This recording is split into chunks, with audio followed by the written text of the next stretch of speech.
deputados e deputadas.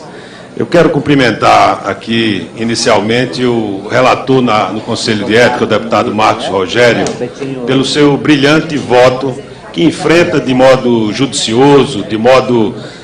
constitucional, bastante denso, profundo, todas as questões que foram discutidas no Conselho de Ética. Quero cumprimentar de modo entusiástico, em nome da bancada do Partido Socialista Brasileiro, o relatório do deputado Marcos Rogério. E quero cumprimentar também o relator aqui na Comissão de Constituição e Justiça, o deputado Ronaldo Fonseca, pela sua dedicação nesse tempo a se aprofundar nessas questões. Nós concordamos em quase tudo, senhor relator, e ficamos bastante contemplados em todas as questões que o senhor enfrentou de modo satisfatório para rechaçar as razões do recurso do deputado Eduardo Cunha. Todavia, eu devo expressar aqui também, como fizeram os colegas que me antecederam, a nossa discordância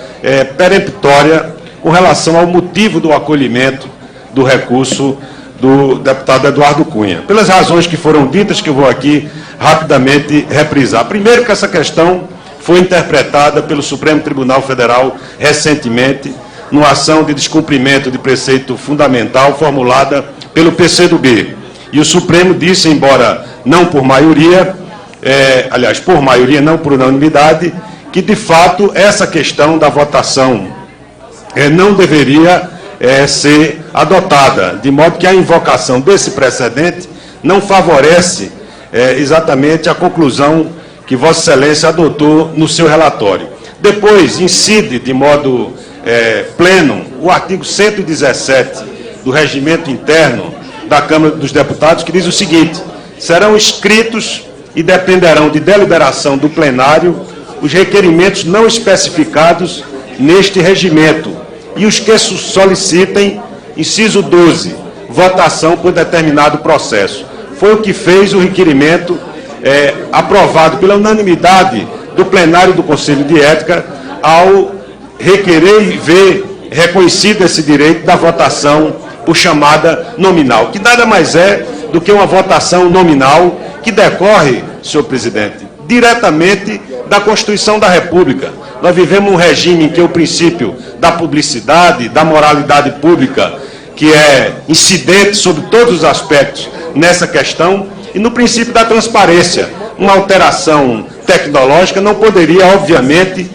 ter o condão de alterar uma decisão tomada depois de 9 meses, o mais longevo processo que já se viu aqui na Câmara, no Parlamento Brasileiro, a ser adotado no Conselho de Ética. De modo que nós aqui, pelo PSB, entendemos que a motivação de Vossa Excelência para acolher nessa parte, parcialmente, o recurso, ela não é a melhor interpretação, ela não demonstra que houve prejuízo para o representado. Na verdade, a ordem das votações dos deputados que se manifestaram claramente demonstra que não houve o tal efeito manada que se procura colocar aqui como influente na decisão do relator, de modo que nós temos aqui clareza de que o plenário da Comissão de Justiça vai, de forma retumbante, rejeitar o relatório de Vossa Excelência, data vênia do esforço judicioso também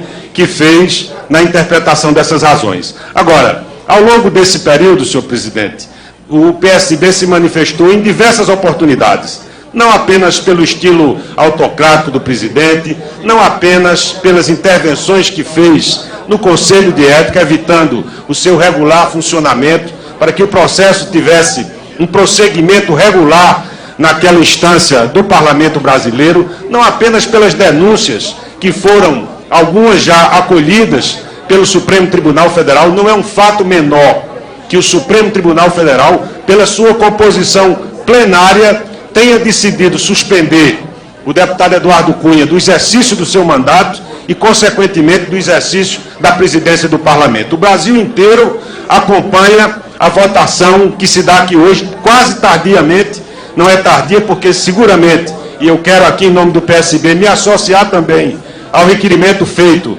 pela rede, através do deputado Alessandro Molon, pelo deputado aqui, Vadir Damus, também, em nome do PT, o PSB se associa a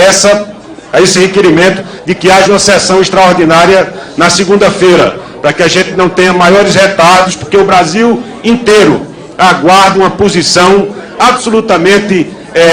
ansiada pela sociedade civil deste país. A decisão do Supremo, não, apesar de ser invasiva das prerrogativas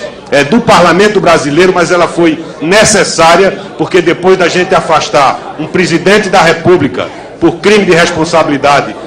a depender ainda do julgamento no Senado, não é razoável que depois que a Corte Suprema do país, tendo entendido das razões abundantes para o afastamento do deputado Eduardo Cunha, haja qualquer retardo na manifestação dessa Comissão de Constituição e Justiça e que esse processo seja rápida e imediatamente levado ao plenário para deliberação, aí sim, também, por chamada nominal, e por isso não faz sentido as razões de acolhimento pelo excelentíssimo senhor relator.